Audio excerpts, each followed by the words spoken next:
नमस्कार दोस्तों, आप लोगों का दिल से स्वागत है हमारे YouTube चैनल वर्ल्ड स्टोरी पे। दोस्तों, हमारे काम की सफलता हमारे हाथ में होती है। एक बार की बात है, गौतम बुद्ध अपने शिष्यों के साथ गांव से एक बड़े नगर की ओर जा रहे थे। गर्मी के दिन थे, रास्ता भी काफी लंबा था। गौतम बुद्ध भी अपने शिष्यों के साथ बहुत देर से पैदल चल रहे थे। इस वजह से उन सबको प्यास लग गई। वहां से कुछ दूरी पर एक बरगद का पेड़ था। सभी लोग उस वृक्ष के पास पहुंचे। गौतम बुद्ध पेड़ की छांव के नीचे विश्राम करने लगे। गौतम बुद्ध ने अपने एक शिष्य को कहा, आप इस बरगद की छाया से 21 कदम दूर जाकर 5 बार परिक्रमा करके वापस आओ। शिष्य वैसा ही करता है जैसा बुद्ध ने कहा था। परिक्रमा करने के बाद जब शिष्य गौतम बुद्ध के पास आया तो बुद्ध ने पूछा कि क्या आपको किसी ठंडी हवा का अनुभव हुआ था। शिष्य बोला, हाँ, उत्तर दिशा की तरफ मुझे कुछ ठंडी हवा का अनुभव हुआ था।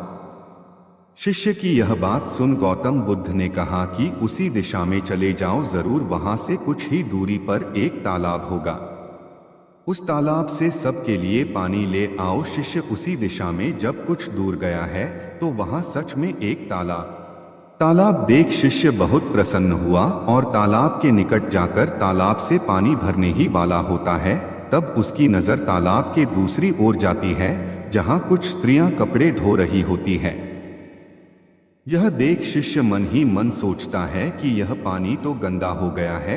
लेकिन जब शिष्य ध्यान से तालाब के पानी को देखता है तो तालाब का कुछ पानी साफ दिखाई देता है। इतने में ही 2 बैलगाड़ी जोर से तालाब के किनारे से होती हुई निकलती है। बैलगाड़ियों के पहिए तालाब की मिट्टी के ऊपर इतनी जोर से निकलते हैं कि तालाब के नीचे बैठी बहुत सारी मिट्टी, तालाब का बचा हुआ पानी भी गंदा हो जाता है। यह देख शिष्य बिना पानी लिए क्रोध में गौतम बुद्ध के पास वापस लौट जाता है। वह बड़े ही निराशा भाव से गौतम बुद्ध को सब बातें बताता है। शिष्य की बातें सुन उनमें से एक शिष्य बोलता है कि हमें तुरंत यहाँ से निकलना चाहिए, किसी दूसरी जगह पानी की खोज करनी चाहिए, नहीं तो प्यास के मारे हमारी जान निकल जाएगी।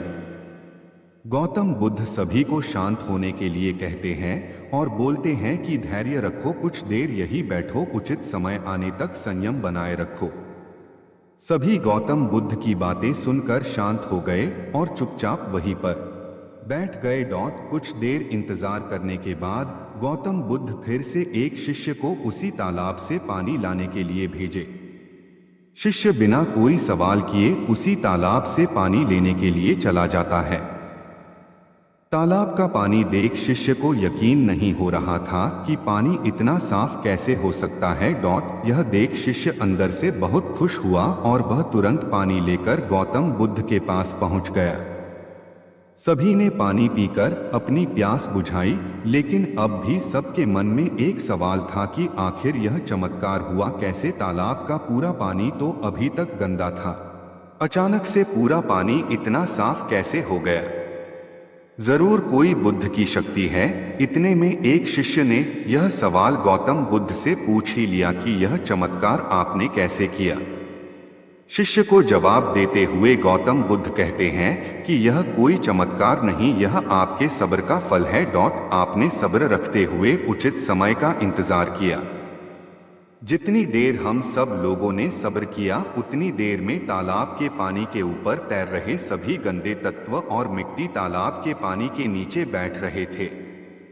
कुछ देर बाद जब शिष्य तालाब के पास पहुंचा, तब तक सब दूषित कण पानी में नीचे बैठ गए और पानी एकदम साफ हो गया था। यदि उस समय आप लोगों ने सब्र न किया होता तो शायद इतनी तेज गर्मी में पानी की खोज में प्यासे रहकर अब तक मृत्यु को प्राप्त हो गए होते। क्योंकि यहाँ से अगला कोई तालाब है या नहीं, और होगा भी तो क्या उसका पानी साफ होगा या नहीं। इन सब कारणों से आप कभी प्यास न बुझा पाते और प्यास से मर जाते।